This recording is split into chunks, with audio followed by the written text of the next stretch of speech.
Baik, bismillahirrahmanirrahim. Assalamualaikum warahmatullahi wabarakatuh. Pada kesempatan kali ini saya akan membawakan materi tentang kecerdasan emosional. Pengertian dari kecerdasan emosional sendiri yaitu dalam bahasa Inggris disebut dengan emotional quotient atau EQ.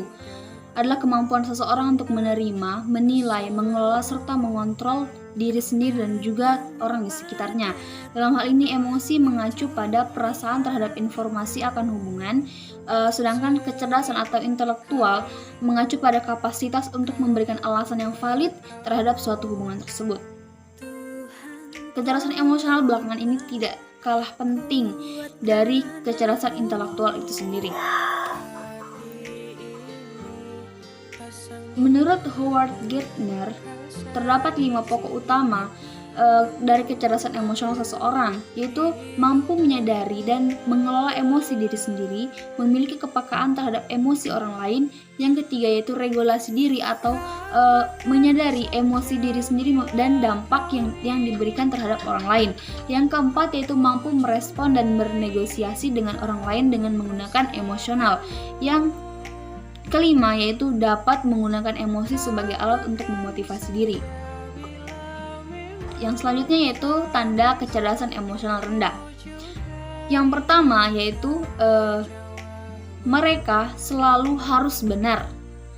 Orang dengan IQ rendah akan sering berdebat tentang titik kematian, sementara menolak untuk mendengarkan apa yang Anda katakan. Bahkan jika Anda memberikan bukti bahwa fakta yang dia berikan salah, maka dia akan tetap berargumen bahwa bukti Anda lah yang salah. Mereka harus menang dengan segala cara dan merasa tidak mungkin untuk hanya setuju dan tidak setuju.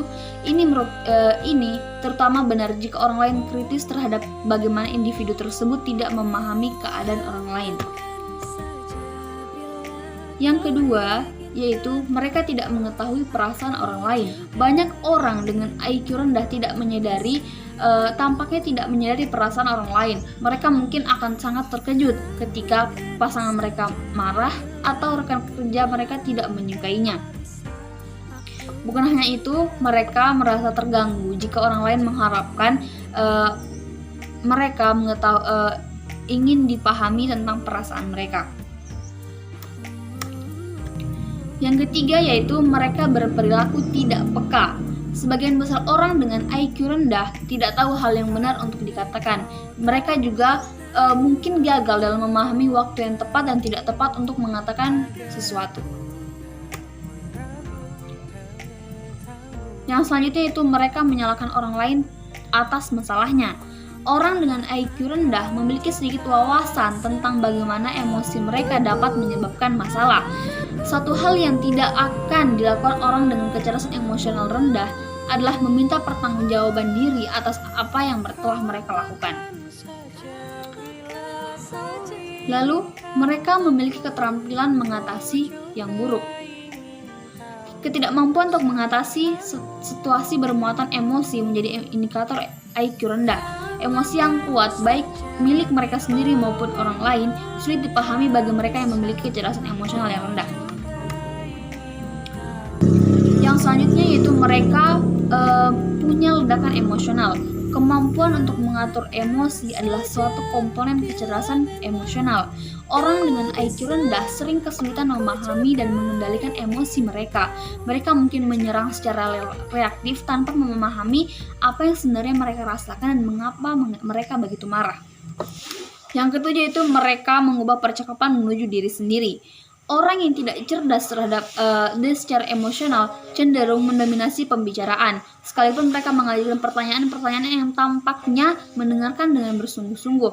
Mereka selalu menemukan cara untuk membalikannya kepada diri mereka sendiri.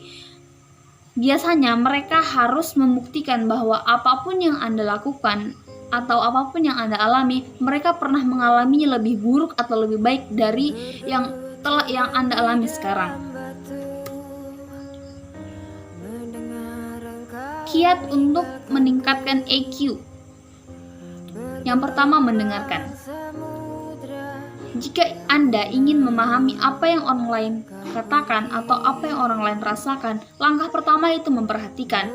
Luangkan waktu untuk mendengarkan apa yang mereka katakan kepada Anda, baik secara verbal maupun non-verbal. Bahasa tubuh dapat membawa banyak makna.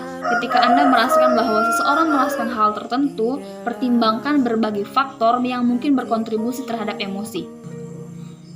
Yang kedua yaitu berempati. Mengetahui emosi sangatlah penting, tetapi Anda juga harus menempatkan diri Anda pada posisi orang lain agar bisa memahami sudut pandang orang tersebut. Berlatih empati dengan orang lain. Bayangkan bagaimana perasaan Anda jika dalam kondisi mereka. Kegiatan macam ini dapat membantu Anda membangun pemahaman emosional tentang situasi tertentu serta meningkatkan keterampilan emosional lebih baik dalam jangka panjang. Yang ketiga yaitu mencerminkan. Kemampuan untuk bernalar dengan emosi adalah bagian penting dari kecerdasan emosional. Anda pertimbangkan bagaimana Anda sendiri mempengaruhi keputusan dan perilaku Anda. Ketika Anda berpikir tentang bagaimana orang lain merespon, nilai peran yang dimainkan emosi mereka.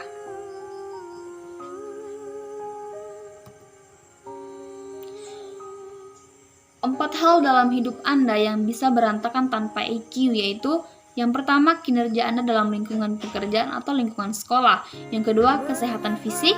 Yang ketiga, kesehatan mental. Yang keempat, yaitu hubungan Anda dengan orang-orang di sekitar Anda.